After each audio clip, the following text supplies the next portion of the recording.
नमस्ते जी। हाँ नमस्ते जी। तुम्हारे क्या है? अदायद हमारा मामा का कर है, परंतु आने वाले ट्रेन नंबर 000 फ्लैट नंबर देखो कितने के बाद എന്റെ പൊന്നു ചേട്ടാ, മലയാളത്തിൽ പറഞ്ഞാൽ മതി, ഞങ്ങൾക്ക് മലയാളം മനസ്സിലാവും. ഞാൻ കുറെ നാളെ ഇവിടെ വന്നിട്ട്. അത് നിനക്ക് നേരത്തെ പറയാമല്ലോ, ആവശ്യമില്ലാത്ത ഹിന്ദി മുഴുവൻ പറഞ്ഞ് പ്രശ്നമായില്ലേ? ഞങ്ങൾ കുറെ നാളെ ഇവിടെ വന്നിട്ട്. അതെ, ഞാൻ ആരാന്ന് മനസ്സിലായോ? മനസ്സിലായില്ല. ഇതെന്റെ വീടാണ്. ഇത് ചേട്ടന്റെ വീടാണോ? ആണ്. അയ്യോ സോറി ചേട്ടാ, മാറിപ്പോയി, വീട് മാറിപ്പോയി. അല്ല, ഇവനായിരിക്കും ഇവിടെ വാടകയ്ക്ക് താമസിക്കുന്നത്. എന്താ ചേട്ടാ? അതെ, ഈ കാണുന്ന വീടുണ്ടല്ലോ, അതെന്റെ സ്വന്തം വീടാണ്. ഇത് ചേട്ടന്റെ വീടാണോ? അയ്യോ സോറി ചേട്ടാ, വീട് മാറിപ്പോയി. അതുകൊണ്ടാണ് പറയുന്നത്, നമ്മൾ എന്തെങ്കിലും പറയുമ്പോ അവനങ്ങ് ചാക്ക് എടുത്തോണ്ട് പോവുള്ളൂ. ഇത് വേണടാ. എന്താ ചേട്ടാ? ഇതെന്താ ചാക്കിന്റെ അകത്ത്? ഇത് ബോംബ്. ബോംബോ? അയ്യോ നാട്ടുകാരെ, ഈ അതിഥി തൊഴിലാളി ബോംബുമായിട്ട് വന്നേക്കുവാണ്. ബോംബല്ല, ഗോതമ്പ്. ഗോതമ്പിനാണോ ബോംബെന്ന് പറഞ്ഞത്? അതെ, ജെവിനെ പറഞ്ഞിട്ട് കാര്യമില്ല. ഇവിടുത്തെ അമ്മാവനെയാ പറയേണ്ടത്. സുന്ദരിയായ ഒരു പെണ്ണ് ഇവിടെ നിൽക്കുമ്പോ ഈ ബായിക്ക് വാടകയ്ക്ക് കൊടുക്കേണ്ട കാര്യമുണ്ടോ? എന്നും പത്രം എടുക്കുമ്പോ ഞെട്ടുക. എത്ര ഭായിമാരാ മലയാളി പെണ്ണുങ്ങളെ കെട്ടുന്നത്. ഇവന്റെ സ്വഭാവം വെച്ച് എന്റെ പെണ്ണെ തട്ടിക്കൊണ്ട് പോകാനുള്ള പരിപാടിയാണല്ലേ. അല്ല ചേട്ടാ, ഈ സാധനം കെട്ടിപ്പറിക്കൊണ്ട് വിട്ടോ. എങ്ങോട്ട് പോവാൻ? നിന്റെ വീട്ടിൽ പോടാ. ചേട്ടാ, എന്റെ വീട് ഇതാണ്. അതെങ്ങനെ നിന്റെ വീട് ഇതാക്കും? ഞാനിവിടെ താമസിക്കുന്നത് എത്ര വർഷമായി? എടാ, നിന്റെ വീട് ബംഗാളിലല്ലടാ. എന്റെ വീട് ഇവിടെയാണ്. എടാ, നിന്റെ വീട് ബംഗാളിലാണ്. പോടാ. എന്റെ വീട് ഇവിടെയാണ്, ഞാൻ ഇവിടെ താമസിക്കും. എടാ, നിന്റെ സാധനം കെട്ടിപ്പറിക്കൊണ്ട് പോയാലും എല്ലാം എടുത്തറിയാം. ചേട്ടൻ പറ്റില്ല, ചേട്ടൻ പോ. ചേട്ടൻ എടുക്കാൻ പോലെ നിന്നെ ഇന്ന്. അയ്യോ എന്റെ ദൈവമേ. ചേട്ടൻ പോ. നിന്നെ എടുത്തോളാട്ടോ. എടുക്കാൻ പറയാ.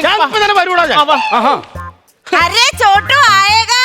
पंकज செம்பகமே செவ பழகே சிலங்க கெட்டிய சிறு பழகே செந்தமிழ் மைமே சிறு செவ்வந்தி தேனே கண்ணாரே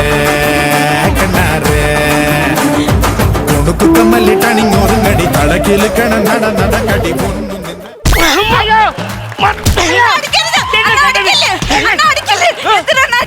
ഒട്ടാപ്പകലൊരു ബംഗാളിക്ക് ഒരു പെണ്ണിനെ കയറി പിടിച്ചു. അയ്യോ, ये मेरा पति है. ഇത് പാതിയൊന്നല്ല, ഇത് മുഴുവനായിട്ടുള്ളത്. അതെന്റെ ഭർത്താവാ, ചോട്ടു ഭായ്. അയ്യോ പാവം, അടിച്ചല്ലേ നിന്റെ ഭർത്താവ്.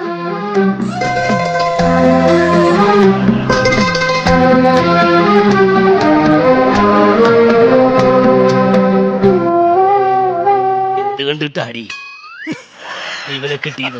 എന്നെ വർഗീസ് ആണോ? പക്ഷെ അത് അജു വർഗീസ് ആയി പോയി. എന്ത് കണ്ടിട്ടാണ് നീ ഇവരെ കെട്ടിയത്? എന്ത് കണ്ടിട്ടാണെന്നോ? നേരം വെളുക്കുന്ന ടാപ്പിങ്ങിന് പോവും, പത്രം ഇടാൻ പോവും, അത് കഴിഞ്ഞ് വാർക്കപ്പണിക്ക് പോവും, പിന്നെ സെക്യൂരിറ്റി പണിക്ക് പോവും, പിന്നെ രാത്രി വന്നു കഴിഞ്ഞാൽ ടിപ്പർ ഓടിക്കാൻ പോവും, പിന്നെ വീണ്ടും പത്രം ഇടാൻ പോവും, ടാപ്പിങ്ങിന് പോവും. ഇങ്ങനെ ജോലി ചെയ്യുന്ന ഒരാളെ കണ്ടിട്ട് തന്നെ ഞാൻ കെട്ടിയത്. എന്താ എടാ ഭീകരം, അപ്പൊ നിനക്ക് ഉറക്കമില്ലടാ? ചേട്ടാ, ഞാൻ രാത്രി ടിപ്പർ ഓടിക്കൂലേ? രാത്രി 12 മണിക്ക് 6 വരെ. അപ്പൊ ടിപ്പർ ഓടിക്കുമ്പോ തന്നെ ഉറങ്ങും. അന്ന അണ്ണ ഒരു കാര്യം മനസ്സിലാക്കണം. നമ്മള് പെണ്ണുങ്ങൾക്ക് സൗന്ദര്യം ഒന്നും അല്ല വേണ്ടത്. നമ്മളെ നന്നായിട്ട് നോക്കുന്ന ഒരു ചെറുക്കൻ മതി. അത് ബംഗാളി ആയാലും മലയാളി ആയാലും ആരായാലും കുഴപ്പമില്ല. പെണ്ണിനെ പൊന്നു പോലെ നോക്കുന്ന ഒരു ചെറുക്കൻ മതി. അങ്ങനെയാണെങ്കിൽ നിനക്ക് എന്നെ കെട്ടിയാ പോരായിരുന്നോ? എന്നെ നോക്കിയിരിക്കാനല്ല പറഞ്ഞത്, എനിക്ക് അധ്വാനിച്ചോണ്ട് തരണം. ഞങ്ങൾക്ക് 6 പിള്ളേരുണ്ടെണ്ണ. എന്റെ ദൈവമേ, നീ ഗതി പിടിക്കുകയല്ലടി. ഞാൻ ഗതി പിടിക്കത്തില്ല. ശരിയാക്കി തരാട്ടോ. ഞാൻ എന്റെ ഗ്രൂപ്പിലൊന്ന് വിളിച്ചു പറഞ്ഞോട്ടെ. അതെ, പണിയെടുക്കാതെ പെണ്ണ് കെട്ടി സുഖമായിട്ട് ജീവിക്കാൻ പോകുന്ന ഗ്രൂപ്പിലുള്ള എന്റെ കൂട്ടുകാരറിയുന്നതിന് ദൈവത്തെ ഓർത്ത് എന്തെങ്കിലും പണി കണ്ടുപിടിച്ച് പെട്ടെന്ന് പെണ്ണ് കെട്ടിക്കൊള്ളുക.